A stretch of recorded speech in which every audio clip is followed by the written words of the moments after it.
Hi, my name is Cynthia Kane, and today I'm doing an initial interview with a man named Ralph. Ralph is 35 years old and he's homeless. He has been using oxycodone pills for the past 5 years. Initially, he was snorting the drug, and he comes to the North Point Treatment Center involuntarily following an overdose and was referred by an organization for recovery of drug addicts. I'm going to give you a little bit of status of Ralph's personal history. Ralph is the youngest sibling. He has an older brother. He was raised in Michigan. He moved to the East Coast. He was thrown out of his family home after revealing he has a drug addiction. He became homeless and was sleeping outside and had to be hospitalized for hyperglycemia. Ralph met other homeless people who also had an addiction for oxycodone pills. I'm going to give you a little drug history and pattern of use. Ralph first began experimenting with drugs when he was 13 years old. He would take over-the-counter pills, but liked the way the pills made him feel, but would smoke marijuana when he couldn't get the over-counter pills. Ralph was introduced to the pills at the age of 21. He was introduced to snorting the pills at the age of 21. He has to take up to 10 pills, he says to me, to feel the effects of them. He knows he needs to seek treatment but wasn't ready to do it. I'm going to give you a little medical background of Ralph. Medical history and current status. Ralph has diabetes, high cholesterol, and he says to me he has insomnia. He states that he has no childhood illnesses. Ralph has been diagnosed with depression, mood disorders. Give you a little background on Ralph's mental history. Ralph has a 5-year-old. He has 5 year of depression, mood disorder, and he is characterized as having insomnia. He told me he was restless, and his mood changes. He said his symptoms are he has episodes. He said it lasts from 1 to 2 months. He said he was given 50 milligrams of triazodone, ACL, in the past, but Ralph discontinued. He told me he discontinued taking them. He said it was making him gain weight. He said it was a side effect. He said it was making him, he felt like gain weight. Ralph has experienced decreased need of sleep and loss of appetite. He said he has severe mood changes at times. Ralph wasn't clear that he experienced these moods and from the use of oxycodone. However, based on the nature of his depression and symptoms, especially his decreased sleep pattern, and the effectiveness of the oxycodone, it is likely he is bipolar. Excuse me. I'm gonna give you a little family history and current relationship. Ralph was raised with a one parent household in Michigan. The family is Catholic of Irish descent. Ralph's father left the family when he was 2 years old. The family was poor. His mother's living. He no longer speaks to his mother or his older brother, and he currently lives in a shelter, and he currently isn't in a relationship. Ralph said he doesn't have any positive support, only a caseworker.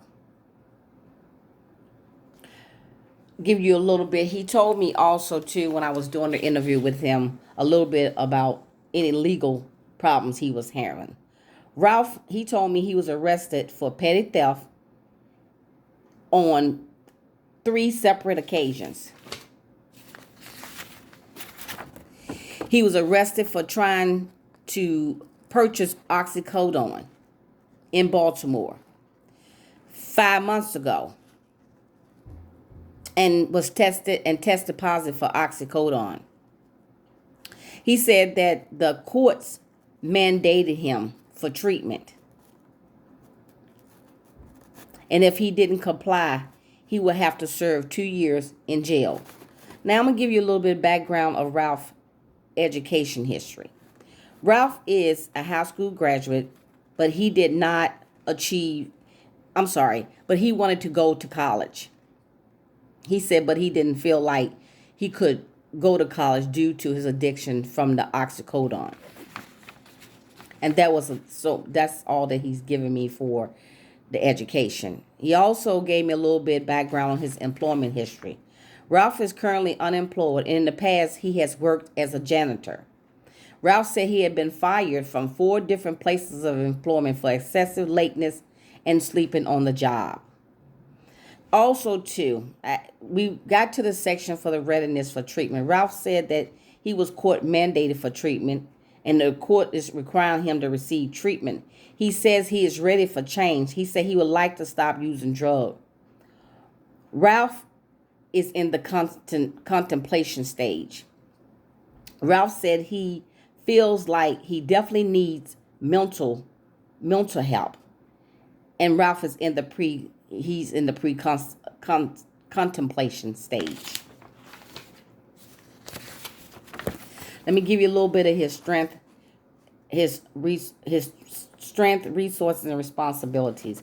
Ralph is receiving, he told me, medical assistance through the Department of Social Services, which will cover all his treatments for the next month. Ralph says he still is in the shelter, and he has a caseworker for, support. When asked what he would like to gain from treatment, Ralph says he wants to get a job and get out of the shelter and to get a place and get off drugs. Ralph said he would continue to work towards his sobriety. Ralph also said he would like a medication to help stabilize him with his mood and his depression. So I asked him a question about his current mental status. Ralph is 35 years old. He's a white man, and his dress was appropriate. His grooming, he was clean looking. He was answering the questions, and he was engaging in the interview. His mood was he was nervous, but he just wanted to get the interview over and done. His long-term memory was intact, and he said he had no suicide ideations. And when I got to the part based on the interview and the review of him, the history, the following are my diagnoses. Ralph has substance abuse disorder, depressive mood disorder, and he has ongoing legal problem, which is court-mandated treatment. And he says he still is not currently in any relationship. Initial recommendation. Ralph states although he was court-mandated for treatment, he would like to continue treatment after his legal problems are resolved. Ralph will benefit from a mental health and substance abuse screening and assessment. Ralph should be assessed to rule out any major depression disorder. Ralph also would benefit from a workforce program to seek employment,